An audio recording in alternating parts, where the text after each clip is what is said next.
तो स्वागत है आपका हमारे चैनल कथावानी में।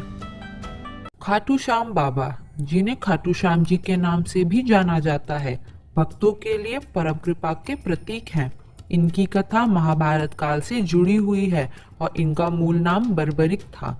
यह कथा हमें भक्ति, दान और वीरता का अद्भुत संदेश देती है। इस कथा से हम जानेंगे कि कैसे बर्बरिक ने भगवान श्री कृष्ण को अपना शीश दान कर दिया और कैसे वे खाटू श्याम जी के रूप में पूजनीय हो गए। महाभारत काल में भीम के पुत्र घटोत्कच का विवाह नाग कन्या मौरवी से हुआ था। इस विवाह से एक अत्यंत शक्तिशाली पुत्र जन्मा जिसका नाम बर्बरिक रखा गया।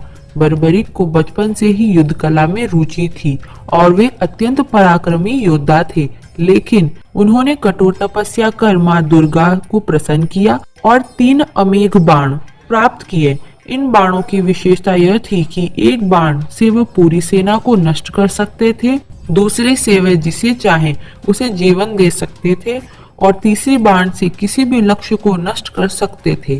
साथ ही उन्होंने भगवान शिव से यह वरदान प्राप्त किया कि वे युद्ध में अजय रहेंगे। उन्होंने यह प्रतिज्ञा ली थी कि वे हमेशा उसी पक्ष का साथ देंगे जो युद्ध में कमजोर होगा। जब महाभारत युद्ध का समय आया तो बर्बरिक को ये ज्ञात हुआ कि पांडव और कौरवों के बीच भयंकर युद्ध होने वाला है। वे भी इस युद्ध में भाग लेने के लिए अपनी माता मौरवी से आज्ञा लेने गए। माता ने कहा, तुम युद्ध में अवश्य जाओ, लेकिन याद रखना कि केवल धर्म का ही साथ देना। बर्बरिक ने अपने नाना भीम से भी आशीर्वाद लिया और रथ पर सवार होकर और युद्ध स्थल की ओर प्रस्थान किया। श्री कृष्ण को ज्ञात हुआ कि बर्बरिक यदि युद्ध में शामिल होते हैं तो उनकी प्रतिज्ञा के कारण वे कमजोर पक्ष की ओर ही जाएंगे। इस कारण युद्ध कभी समाप्त नहीं होगा, क्योंकि वह हर बार पराजित पक्ष की ओर सहायता करते रहेंगे। भगवान श्री कृष्ण ने एक वृद्ध ब्राह्मण का रूप धारण कर बर्बरिक का मार्ग रोक लिया और पूछा, हे वीर, तुम किस ओर से युद्ध लड़ोगे? बर्बरिक ने उत्तर दिया, जो भी पक्ष कमजोर होगा मैं उसी पक्ष का साथ दूंगा। श्री कृष्ण मुस्कुराए और बोले, तुम्हारे पास कितने बाण है? बर्बरिक ने अपने तरकश में से केवल 3 बाण निकाले और कहा, मेरे पास 3 ही बाण हैं, लेकिन इससे पूरा युद्ध समाप्त किया जा सकता है। श्री कृष्ण ने उसकी शक्ति को परखने के लिए एक वृक्ष की सभी पत्तियों को निशाना बनाने को कहा। बर्बरिक ने ध्यान मग्न होकर एक बाण चलाया जिसने सभी पत्तियों में भेद कर दिया। श्री कृष्ण ने एक पत्ती अपने पैर के नीचे छुपा ली, लेकिन वो बाण श्री कृष्ण के चरणों तक आकर ठहर गया। श्री कृष्ण तब समझ गए कि बर्बरिक अपराजय है और यदि वे युद्ध में शामिल होंगे तो धर्म और न्याय की स्थापना असंभव हो जाएगी। श्री कृष्ण ने बर्बरिक से कहा, हे बर्बरिक, यदि तुम युद्ध में भाग लेना चाहते हो तो पहले तुम्हें एक गुरु दक्षिणा देनी होगी। बर्बरिक ने आदर पूर्वक कहा, हे प्रभु, जो भी गुरु दक्षिणा आप मांगेंगे मैं उसे अवश्य दूंगा। तब श्री कृष्ण ने कहा, मैं तुमसे तुम्हारा शीश मांगता हूँ।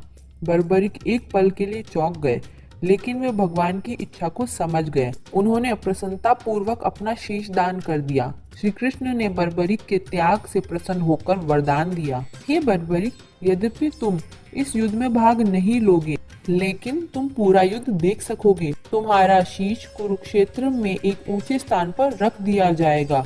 तुम इस युद्ध का साक्षी बनोगे। भविष्य में कलयुग में तुम खाटू श्याम जी के रूप में पूजे जाओगे और जो भी सच्चे मन से तुम्हारी भक्ति करेगा उसकी सारी मनोकामनाएं पूर्ण होगी।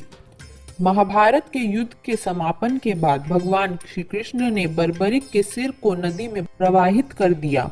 समय बीतता गया और कलयुग में एक दिन खाटू नगरी राजस्थान में एक ग्वाले को नदी में एक तेजस्वी सिर दिखाई दिया। रात को राजा को स्वप्न आया कि यह कोई साधारण शीश नहीं बल्कि यह स्वयं बर्बरिक का शीश है। राजा ने इसे आदर पूर्वक खाटू में स्थापित करवाया और वहीं पर खाटू श्याम जी का भव्य मंदिर बनने लगा।